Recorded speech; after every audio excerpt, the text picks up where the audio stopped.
The Gallagher Shots podcast is sponsored by Tyre Spot, the North East's leading tyre supplier with branches across the region. Tyre Spot don't just do tyres, they cover everything from servicing to wheel alignment. They can handle every aspect of your car's maintenance. For more information, visit tyrespot.co.uk. Enjoy the episode.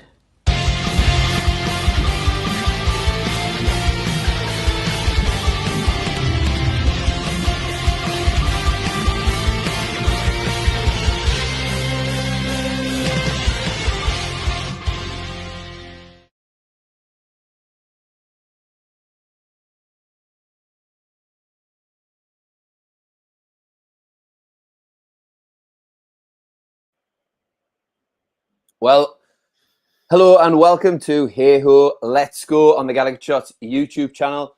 I'm Roger and over here is Nichol. Good morning. Oh, sorry, is it morning still? It is over here. Good afternoon, Nichol. How are you? I'm good, thanks. Bit worried about this game now, seeing the lineup, but let's try and keep positive. Exactly. That's what we try and bring, an air of positivity in an otherwise grim 3-5-2-ish formation. We shall see.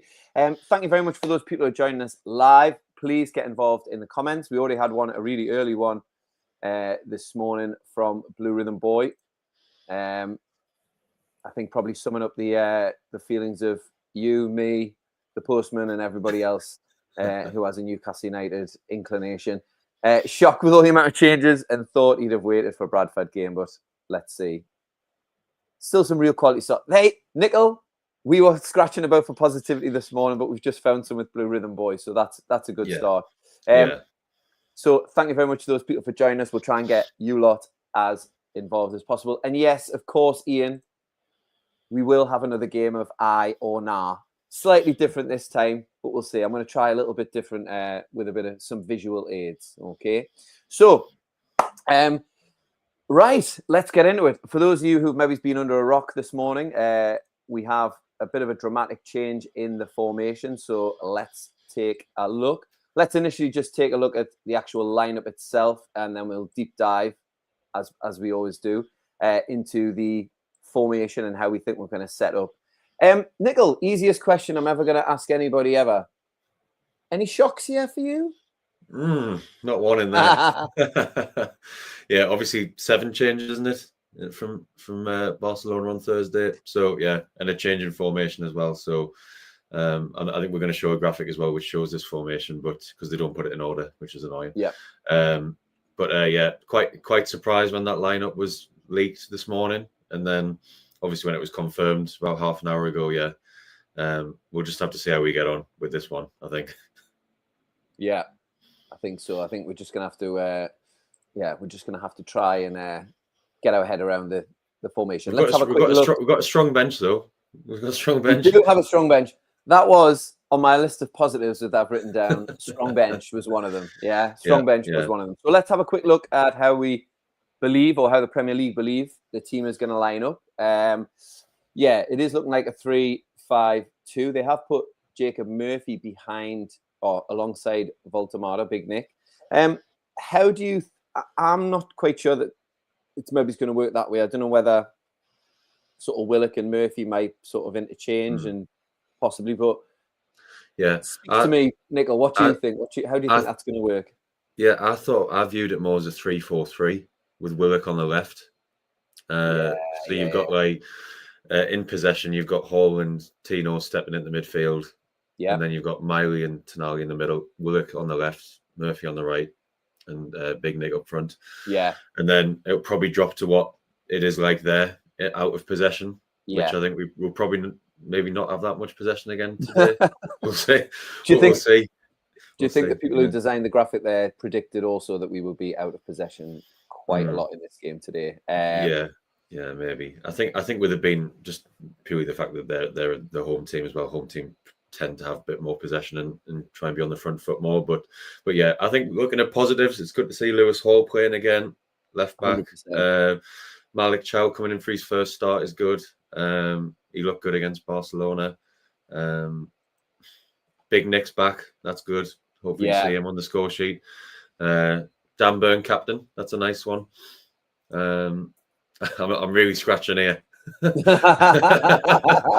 I know. Tell me about it. And I'm really hoping that Joe Willock takes his chance. Yeah. You know, he hasn't. I can't remember the last time he started a game. So hopefully he can have a good game. Yeah. And Miley as well. Obviously trying to take his opportunity while the other two are being rested. Yeah. I mean, do you even think we may drop into a 5-4-1? You know, given this is kind of what I can't even think of that. I mean, Seodoc. I wish people would just make easy names for people like me who are a little bit illiterate. Yeah, do we think, you know, it could actually drop to a 5? And is that inviting pressure? Is that being really negative? I think it's quite negative. And, you know, one of my friends was saying he's just going playing for a point. And I mean, if anyone's watched the preview, we did say a point wouldn't be the worst result in the world. Yeah. I would definitely take a point right now. Yeah.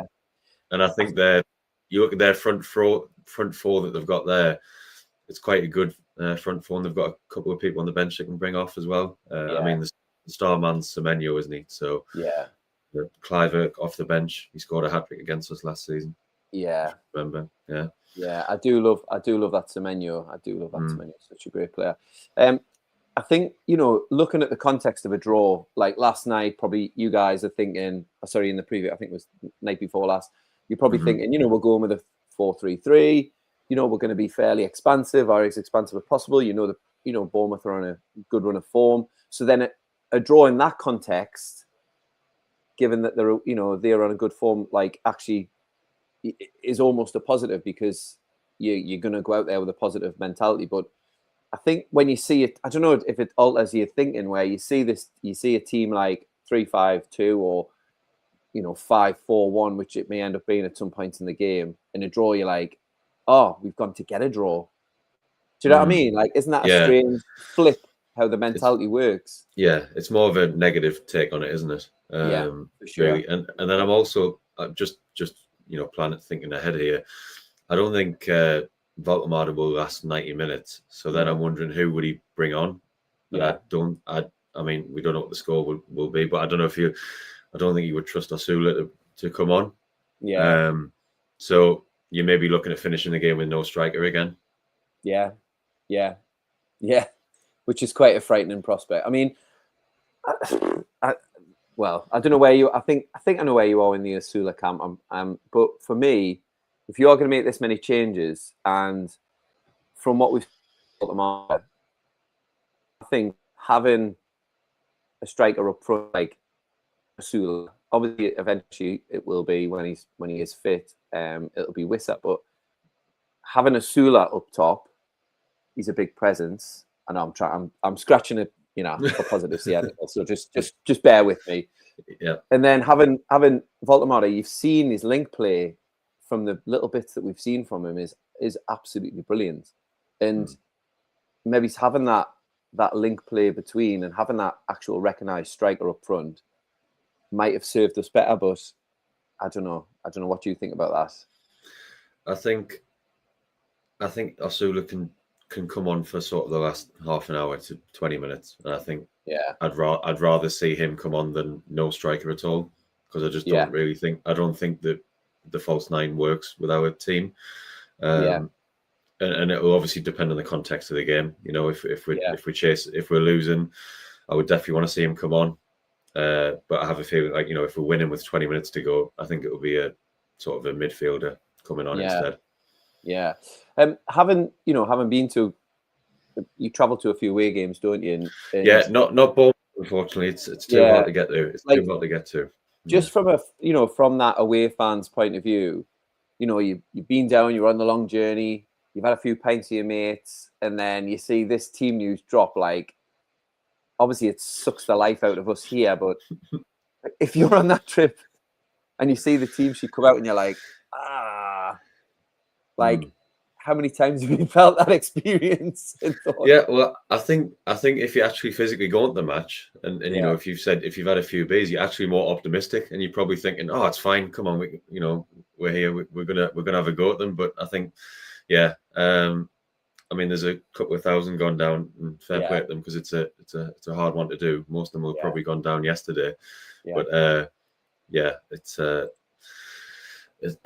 Sitting here, it's not looking too positive. Yeah. Just looking at this comment from Il Corvo, hopefully I pronounced that one right. He reckons that Botman might go left side centre back, so he would be the man up against Semenyo.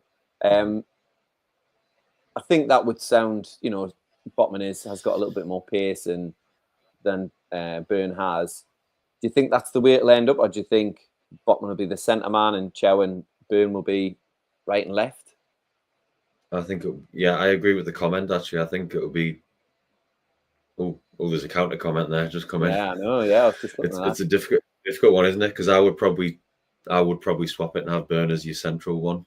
Yeah, and have Botman at the left. But I think with Byrne just being left-footed, maybe they just put him there.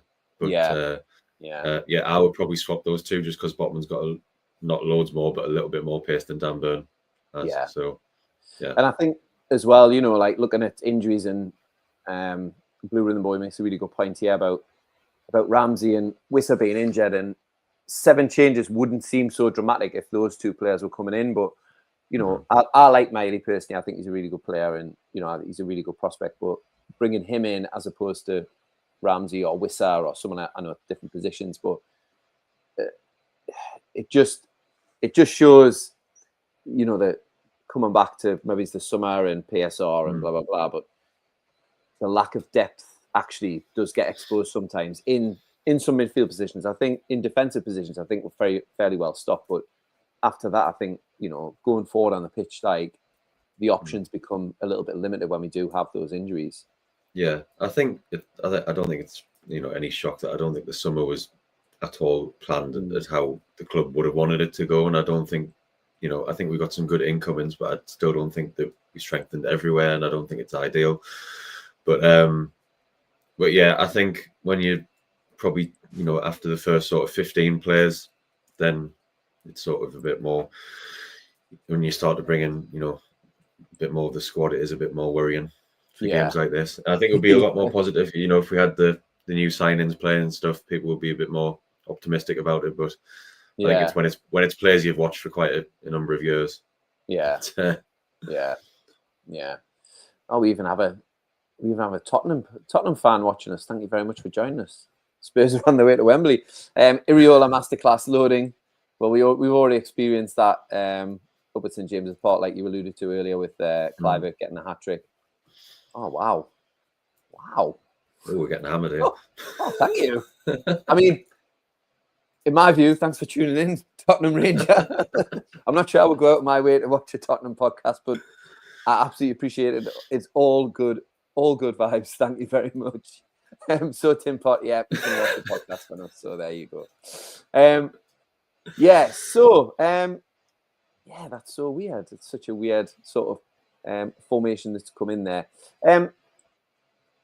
We've got a few listeners. We've got listeners from Singapore. We've got, I think last week we had a guy from New York as well, which is really good.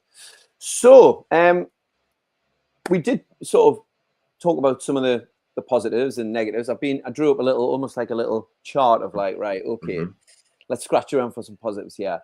I don't know about you, Nichol, but the game of Barcelona, when Chow came on, he did a couple of beautiful little pirouettes, and I was like, oh, right, okay. Like, I'd seen, obviously, clips of him for AC Milan. He's obviously very comfortable with the ball at his feet. But, is that a positive that we're taking into this game, that Chow's playing, he's getting a start? Yeah, definitely. Good to see him and Botman both getting starts. I think if we're looking ahead to the future, I mean, Dan Byrne's been amazing for us, but I think obviously looking for the seasons ahead, I think it will be Botman and Chow sort of going forward. Same with the fullbacks as well. That could be our defensive line for a number of years to come, just like it's been with Shaw and Byrne, really. So, yeah, definitely positive to see him make his first start, and he had a nice few little touches against Barcelona. So, I think when he came on the game, his first game when he came on, he did have a mistake against Liverpool, but then he he did another nice turn against them. But it's weird talking about a defender doing a nice turn, because his job is just to keep the ball away from the box and you can get that. his physicality, like his legs, like his physicality looks like he shouldn't be doing that type of maneuver. Like yeah, when I saw him come on, he's all long legs, a bit like Voltemata, really. And but yet he was so, he was adept at just a little turn, dropping a shoulder, sending the player one way, going down the other way, knocking the ball down to Trippier or whoever was, coming down on the right hand side there. So, I think there was some positives in there. I think, Nichol, we always go into games, you want a good start in a game, but when you make this many changes, is it even more important that there's a positive start to the game for those players who maybe haven't been in the squad? Yeah, definitely. I think, most of them haven't played a lot of regular football at the start of the season. So just getting the first few touches, and obviously this team's never played together really. I'm sure they'll have, obviously done lots of training together, but not in a live competitive game. So yeah, just making a good start, not conceding early. And just to add on the defence, I think the wing backs will be key today. Hall and Tino, make sure they get into the midfield and get forward as well. Yeah. With obviously Hall coming, I think this is his first start this season, isn't it? It is, yeah. So do you think we may? I know Kraft is on the bench, but do you think is Hall going to last the full game? Do you think we may see later on, unless there's another change in the formation? Do you think later on we might see Kraft come in at right back, Tino go across to the left side? Yeah, I think again it depends on how the game's going. We've got Trippier as well on the bench still. I'm sure he probably wants to, if in an ideal world, you want to rest all of those players that he's left out. But if needs must, needs must, and we need to go to a back four, he could take Hall off and go back to the sort of the four that we've been having minus Shaw. So I have a friend who's a huge Bradford fan, and maybe he's thinking, maybe we're resting all of our big hitters in the Premier League for the League Cup game, perhaps. Are we going to go all out for the League Cup again and be back-to-back winners? Maybe that's the mentality, Nichol.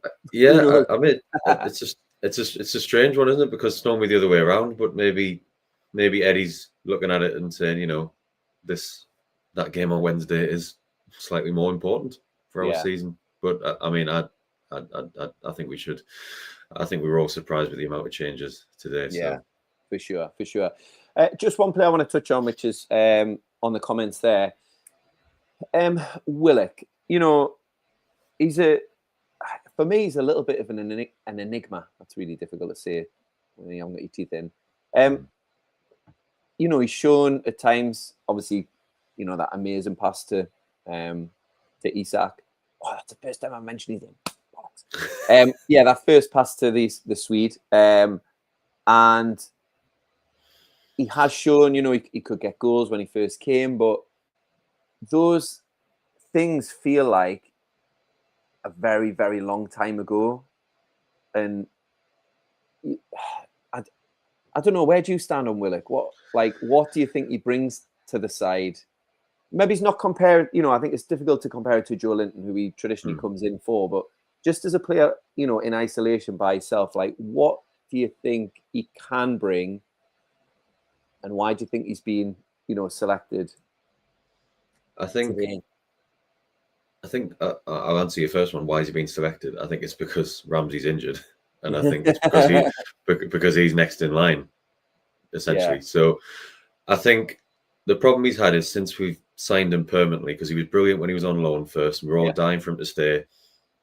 Since he signed permanently, unfortunately, he's just been injury, played a few games, injury. Played a few more games, and he's one of them players who needs a run of games, a bit like Jacob Murphy. He needs to get his confidence up. He needs to play for quite a while, and I think it's difficult when you've got that really strong three in midfield, because it's not going to be broken up unless it's for a game, like today, where you're resting them, or in the in cup games like Wednesday. I would imagine he might play. He might play again on Wednesday.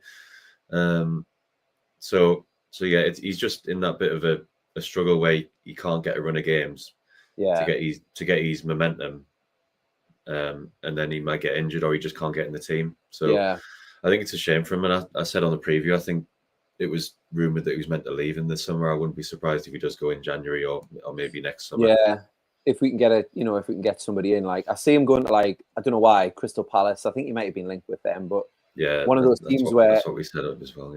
And then actually, he is the type of player that maybe has a little renaissance in him. You know what I mean? Like he plays well for it. And I think somebody who has the confidence in him, the trust in him, a new start in somewhere comfortable, you know, going back down to London perhaps. I think, you know, there is a player in there, but like you say, he's been hampered by some really, really difficult injuries and form of other players also as well. Yeah, I think the fact that Arsenal let him go probably says quite a lot because, I mean, I don't think Arsenal would have let him go if he was like a top talent. You know, because they bring like quite a few good young players through, and they normally play them in the team. You know, you've got like Saka, Miles Lewis, Skelly, people like that. You know, that if they're good enough, they'll play them. But if not, I mean, he was really good for us on loan. He was good for us on loan, but yeah, since his permanent move, it just hasn't worked for him.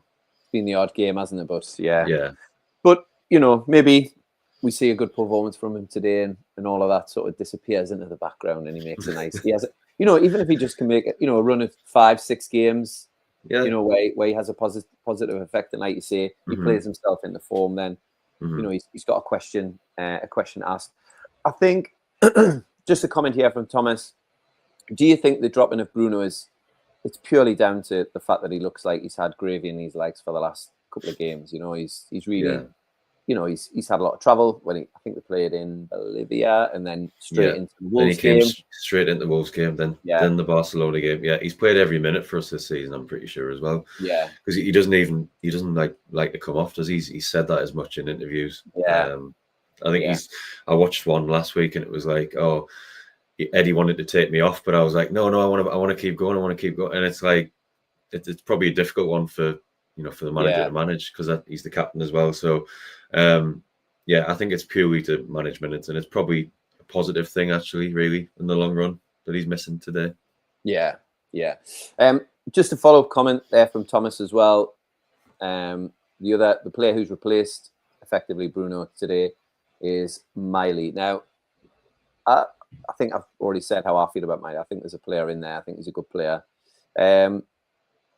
Where do you stand on Miley? Thomas doesn't really rate him. You know, I'd like to hear some of the other comments as well as to where we kind of are with Miley.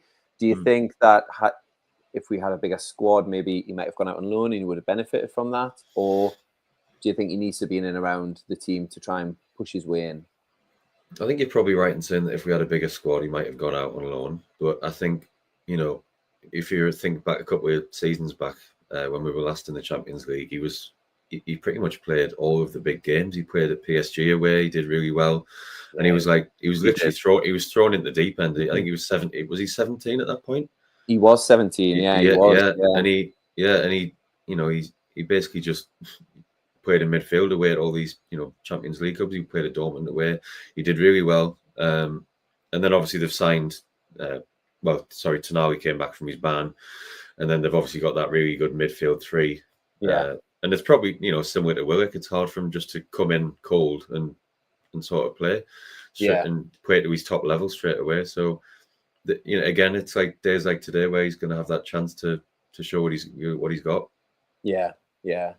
I just hope he takes that chance. I think having Tonali in there, who, I mean, he's quickly becoming.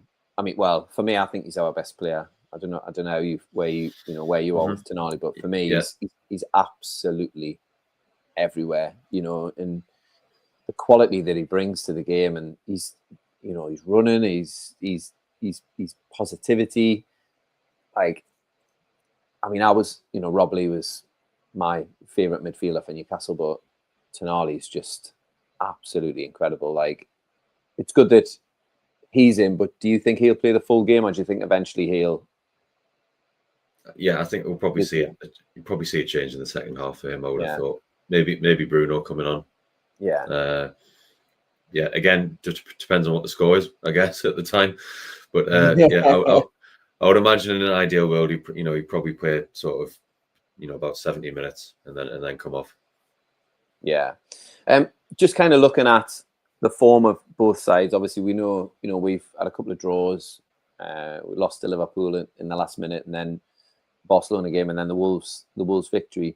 So I think patchy would be good. The performances have been decent apart from Leeds. But, Bournemouth have started really well. I think they're sitting in 5th position now. I know it's very early on in the season, but you can only go with what games have been played. But they've got a really good. They're on a 3-game winning streak. They're at home. Do you think that's going to come into it? Plus the fact that I feel like we don't really have. I think since the COVID season, maybe in the orange shirt, I think we've not actually won down there at Bournemouth. Do you think that'll play a factor? Do you think their tails are going to be up today? Yeah. I think they'll have been confident anyway. Yeah. And then they'll have seen the lineup and they'll probably gone up a notch as well on that as well. But yeah, they'll be coming on the front foot, I think. Yeah. Being at home and stuff, and as you've said, our record there isn't brilliant. We had that COVID win, and then I think the last time before that would have been 2016. Was that awesome performance by Steve McLaren's side where we? Yes, Jose Perez 1-0. Yeah, and did Elliot was in goal? Did he have the world's greatest game ever? I seem to remember. Yes, I think I recall a lot of good saves. Yeah, I think, we got absolutely battered, and then snuck a little 1-0. I mean, we'll take that today. Scruffy 1-0. No problem at all. If Nick Pope is is a behemoth between the sticks today, and we nick a goal off Voltemada's backside, then I'll absolutely take that. No problem whatsoever. 100%. So I think. Just while I mentioned Big Nick there, it is good to see him start. He did complain of cramp, and like we said earlier on today, I am interested to see how he's going to link up with those, with Murphy, and we probably think Willock maybe he's running on. I have loved just those little bits that we've seen, little cameos from him with his touches. So. I suppose that's something to be madly positive about. I think today in a game where we're not going to maybe see a lot of the ball, and given the midfield that we're playing, I think it's important to have that focal point at the top of the pitch. Definitely. Yeah. Right. So we've had a little chat about the game, Nichol. So I wouldn't say it's been hugely positive, but let's sort of change tack slightly. And last week I introduced a new game for Hey Ho, Let's Go, which got some interesting. We got some nice feedback, I guess. But I'm sure this is what people have really been hanging on for. They don't want to know about formations and tactics and who's playing where. Is Willock going to be going past Voltemada and scoring an absolute raker of a goal? They want to know about Hey Ho, Let's Go's current game, aye or nah. Now, do you know the game, Nichol? I do. I've watched. Yes, I've watched it. I do. Yes, that famous game. Yes, I know. Yes, thank you for saying that. Thank you very much. Yeah. Yes. So let's have another game of aye or not. Right. Okay. Lovely jingle. Happy days. Right. So there aren't many players. I think there's a few back in the 80s and 90s, like Wayne Faraday, as I'm sure everybody will be very familiar with. Who played for both sides. I did have a little play around with some pictures today because some of them are a little bit obscure. But now looking at the pictures, I think you'll probably get them straight away. But let's see. So there's not that many players that have played for both Bournemouth and Newcastle. Obviously, a lot of our coaching team now, obviously, our god of a manager, legend himself. We have players, former players sprinkled throughout our coaching staff, including Graham Jones, by the way. Yeah, didn't know that one. Yeah, he was a coach there. Wikipedia is amazing. So there you go. So we've got a few players. Some you'll get straight away. Some might maybe scratch your head a little bit, but let's have a little dive in and see. So please get involved with the comments as well.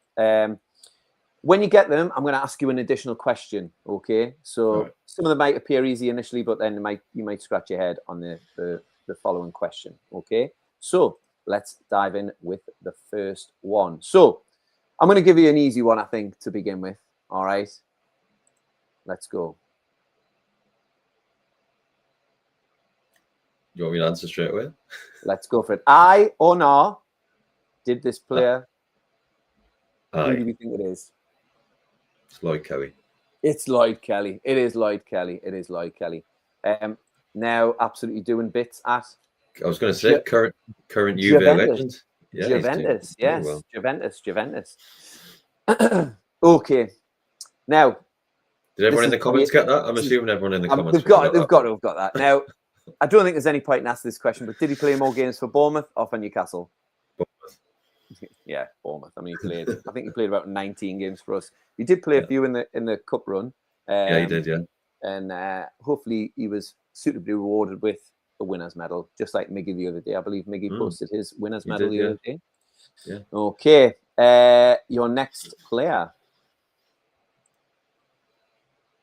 Aye or no? No. Who is it? No. Leon Best, isn't it? It is Leon Best. It is Leon Best. Let's see, what do we think in the comments? Got a couple of eyes, I think, there. Leon Best actually did play for Bournemouth. Did he? Oh, wow. Yes. He was known as a bit of a lone ranger throughout his career. And early on, I think when he was at Southampton, he played 3 games for Bournemouth on loan in the League Cup, I believe. So, I mean, come on, three long games in the cup. If I'd played 3 games for a professional football team, I've played 3 games for a professional football team. So, fair enough. Can't be picky in this game. Can't be picky in this game. Right, this is a double header for you, and I think you'll get this one because I wouldn't say it's an iconic photo, but I think it's a well-seen photo. Okay. So here we go. He did. It's Christian Atsu. Yeah. That's Matt Ritchie behind him. And Matt Ritchie behind him. Did they both play? Yes, Yes, both. Of course they did. Atsu played on one of his, again, like Leon Best there, on loan from Chelsea. From Chelsea, yes. From Chelsea. And obviously Matt Ritchie's a legend at Bournemouth as well as he is a legend at Newcastle. He travelled all the way up from League One to the Premier League with Bournemouth until they were relegated, and then he came to the Toon. So great players, and rest in peace, Christian Atsu as well. Next player. Aye. Steve Bruce's best mate. And Eddie Howe's nemesis. It's Ryan Fraser. Who, Nichol, he was a player I actually quite liked for some reason.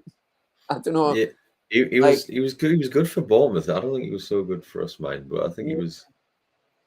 I think he's one of those players that came in and probably at a bad time at Newcastle. Like, he came on a free and he'd had that baggage with Bournemouth where he'd refused to play. So yeah, Ryan Fraser, not the most popular, not very high up on Eddie Howe's Christmas card list. He was quickly dispatched. I think he went Ipswich on loan, and then he ended up at Southampton or something like that. Southampton. Yeah, I think he moved permanently. Yeah. And he's had a terrible career ever since. So there you go. Don't be a divvy, Harry. Right. Right. Next player. See if you can see who this guy is. Aye. Big Callum. I thought I'd try and trick you with a new shirt on and be like, no. I know. Yeah. I think the blurs maybe is a little bit off. I should have blurred them slightly more. Maybe he's not even used pictures and just give you the names. But Yeah. Did he play more games for Newcastle or for Bournemouth? This is a hard one. This is a tough one. What's the comments thing? Let's have a look. What do we think? Anyone? Did he play more games for Bournemouth or Newcastle? I'm going to go Bournemouth, I think. You would be correct. Yeah, he played 187 games for Bournemouth and he played 130 for Newcastle. He's got just shy of 50 goals, so he got 49 goals for us, and he got a good amount for Bournemouth, 67 across a couple of different leagues. So yeah. I imagine if he wasn't as injury prone for us, he would have played more for us than he did. For like what he is one of those players, like not like Willock, but he, like, injuries just absolutely we'd have done him like because when he was fit, he's guaranteed the score pretty much. He was absolutely brilliant. Absolutely love Callum Wilson, and he was the housewife's choice as well. My mother, she absolutely adores him. She had a picture with him in the Metro Centre once, and she was absolutely cock a hoop. She was buzzing, absolutely buzzing. Thank you very much to Gaffer's telling us he's a big fan of this game, aye or no. So thank you very much. We'll take that. Right, and comment for Pavin just there. No, he didn't. More for Bournemouth. Pavin is a friend of mine. He's a newly christened fan in Newcastle United. He's over here in Canada. He needed a Premier League to follow. He needed a Premier League team to follow. I'm obsessed with Newcastle. And he said, I think I'm going to support Manchester City. I'm going to try Manchester City. I said, why are you going to support Manchester City? He's just immersing himself in football now. And I thought, why not curse him with the joy of Newcastle United? And pass the torch on to him, Just give him a tour of all them pictures on the back of you on the wall there. Just give him a tour of that. Yeah. I'll say, come down into my basement and see what I have to show you. I'll still have the camera set up and everything. That'll really freak him out. Away the lads, love it. Away the lads. Right. Okay. Next one. I think you're going to get this one as well. It's got to be. Yes, it's Dan Gosling. Dan Gosling, right? Dan Gosling, friend of the podcast as well. Actually, friend of the podcast. Yes, he's appeared many. Just when Eddie Howe was coming to Newcastle, he appeared with Laura and I on Extra Time. Extra Time. Yes, he did. Yes. So yes, did he play more games? I think this is a bit more an easy one as well. Actually, more games for Bournemouth or more games for Newcastle? Bournemouth. Yeah, he played a ton of games. Like, he had again another one with really terrible injury record at Newcastle, but he played almost 200 games for Bournemouth and only sort of 36. So he kind of barely made a season for us in length. But he played at Everton as well, I think, didn't he? Yeah, we got him from Everton. Then he went Watford, and now he's coaching at Watford now. Oh. I think he's with the maybe the under-19s. He's with Watford, so he's on his coaching journey right now down south. Yeah, another one was sort of injury prone for us again. Yeah, and never really reached his potential, unfortunately. No. Next one. Ooh, is it Freddie Woodman? It is Freddie Woodman. What do you think? Aye or no? He has had a lot of loans over the years, but did he play? I don't think he's played for Bournemouth. Well, I'm going to say no. I'm wrong. I'm wrong. You are wrong. He did. He played. He played a few games on loan for. He played one game in 2021, 2022. So there you go. One game on loan. Yeah, it wasn't very successful. Wasn't a very successful loan, was it? Well, I mean, he didn't score any goals, and so a bit of a terrible loan, wasn't it? And where is Freddie Woodman now, Nichol? Liverpool. I know. He's the third choice goalkeeper. Yeah, he's become Scott Carson, but slightly earlier on in his career. Be the third choice. But he was probably. I would say he was definitely too young to be. We had a bit of a goalkeeper injury crisis at the time, I believe, and he came in, and there was a lot of pressure at that time as well. We weren't a great side. And I remember. I'm sure his debut, he had to face. He had to face a penalty in his first 5 games for us. We gave away a penalty in the first 5 games, and I remember he was in goal for Ronaldo's return to Man United, and we got beat 4-1. Yes, we did. We got dicked, didn't we? Yes, yeah. It was just awful. But he's gone on to have a good career, and now he's ended up at Liverpool, which is one of those strange oddities in modern day football, I guess. We'll go one last one. Oh, I don't know who this is. Oh, I do. Is it Sylvain Distin? It is Sylvain. What gave it away? Apart from not the very good player. I just thought. Yeah, I just thought. Oh, it looks like a centre back just because he's quite big. Yeah.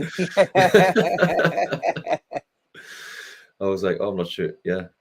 I'm going to go. Yes, he did play for both teams. Aye. Yes, he did. You'll find all of the players today did actually play out. Oh, It was difficult to find those. I was trying to find some players that maybe said, last time we were lucky with Wolves because we had players who'd been on sort of trial there, and there'd been, there was a few that had, flirted with both. We do have some managerial connections as well, which I'll come on to in a second. But Distan, now, did he play more games for Newcastle or did he play more games for Bournemouth? Bournemouth again, I'm going to go. Are you going to go Bournemouth? I'm wrong, aren't I? You are. Yeah, Surprisingly, I I can always tell by the things I'm wrong here. I'd crack on the questioning, wouldn't I? I'm terrible here. I was never a good poker player, Nichol. If there's a poker game going and you want somebody to come and lose all that money, you just let me know and I'll be there. I'll be like with me cards, like, you know what I mean? I'm like terrible, absolutely terrible. Yes, he played almost a full season for us on loan from Paris Saint-Germain, I believe. And I think we were close to signing him, but I think he ended up going to Manchester City, I believe, and he was there for a few years. I think he had the infamous "there's only one greedy." Right, yeah, that's right. Yeah. Chant when he came back to Newcastle, but I think we missed a bit of a trick there with him because he was a quality player. I thought he played for a lot of clubs over his career. He was a bit of a journeyman. He played for he was at. I think he was at obviously Bournemouth, which I'll come on to in a second. Portsmouth was his main career. Yeah, that's what I remember. And I think he won. Did he win the FA Cup with Portsmouth? Was he in that? Yeah, 2008. In that sort of era. But yeah, towards the end of his career, he played about 17, 18 games for Bournemouth. I think he played for them in the Championship just before they were promoted to the Premier League. Okay. So, yes, yeah. So there you go. That was the end of I or No. Thank you very much. Right. So just a really quick one then, just before we go. I mentioned about managers. Scott Parker, of course, was captain for Newcastle, played a couple of seasons for us, and he was manager at Bournemouth. And can you remember that game at Liverpool where he basically threw everybody under the bus after the game? Oh, I can't remember. No, I can't remember that one. Yeah, it was an early season game. It might have been like first few games of the season. Bournemouth were newly promoted, and he got absolutely battered. Yeah, he got battered, and he threw everybody else under the bus. So there you go. And then the other one was Jonathan Woodgate. So there, he was played for us. He was interim manager for them for just a year. Now, I got all carried away then, Nichol. It's about a minute to kick off. It is a minute to kick off. Yeah. Very quickly, you went with 1-1. Are you going to stick with 1-1? Yes, 1-1. Yeah, I'm going to go with that, and I'm happy with that. Good lad. Good lad. I'm going to go with right. I've been sitting here all negative all night. I was thinking we're going to get absolutely battered. But you know what? I'm going to go 2-1, right? 2-1. Newcastle win. Voltemade. Joe Willock is going to score and we're going to win. Okay. Right. Love that. That's what the basement does to you. All right, Nichol. That's what the basement does to you. It makes you think completely irrationally. But anyway. So, Nichol, I really appreciate you joining us today and all the people in the comments as well. Sorry if I didn't get your comments out there. But I really, really appreciate you joining us. Please make sure you like, subscribe, tell a friend, tell the next door neighbour all about the Gallagher Shots YouTube channel. And we've got loads of different content coming. Always Smiling Faces podcast will be back, Between the Lines, and obviously the preview that you're regularly involved with as well. Yeah. So once again, thank you very much. And please, please, please make sure you enjoy the game. See you later, Nichol. All the best, mate. Thank you. Take care. The Gallagher Shots podcast is sponsored by Tyre Spot, the North East's leading tyre supplier with branches across the region. Tyre Spot don't just do tyres, they cover everything from servicing to wheel alignment. They can handle every aspect of your car's maintenance. For more information, visit tyrespot.co.uk. Enjoy the episode.